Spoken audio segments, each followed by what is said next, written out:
Hello everyone. ஒரு அரைக்கீரையை எப்படி ஒரு டிஃப்ரெண்ட்டாக செய்கிறது, பருப்பெல்லாம் போட்டு ரொம்ப இது இல்லாமல் செய்கிறதுன்னு பார்க்கலாம். ஃபஸ்ட்டு கீரையை நல்லா க்ளீன் பண்ணி நல்லா தண்ணியில் கொஞ்சம் நேரம் போட்டு வச்சுட்டேன். ஏன்னா மண்ணெல்லாம் அடியில் செட்டில் ஆகிடும். அதனால் கொஞ்சமாக வெங்காயம் கட் பண்ணியிருக்கேன். உங்களுக்கு வெங்காயம் வேணும்னா தாராளமாக ஸ்கிப் பண்ணிக்கலாம்.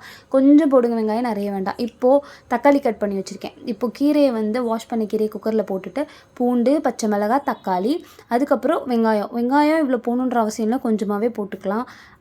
நான் வேணும்னு போட்டிருக்கேன். கொஞ்சமாக புளி, தக்காளி போட்டு புளி, கொஞ்சம் சீரகம் போட்டிருக்கேன். ஒரு 4-5 மிளகு மட்டும் போட்டிருக்கேன், அது ஜஸ்ட் டேஸ்ட்காக.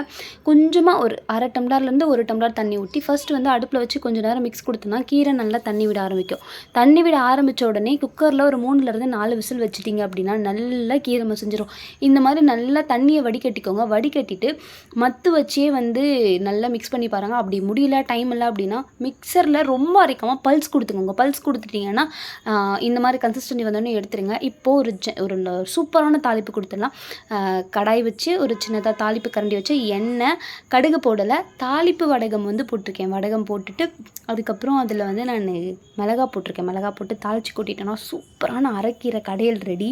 சுடு சுடு சாதத்துக்கு வச்சு சாப்பிடுங்க, ரொம்ப சூப்பராக இருக்கும். ட்ரை பண்ணி பார்த்துட்டு மறக்காமல் கமெண்ட் பண்ணுங்கள்.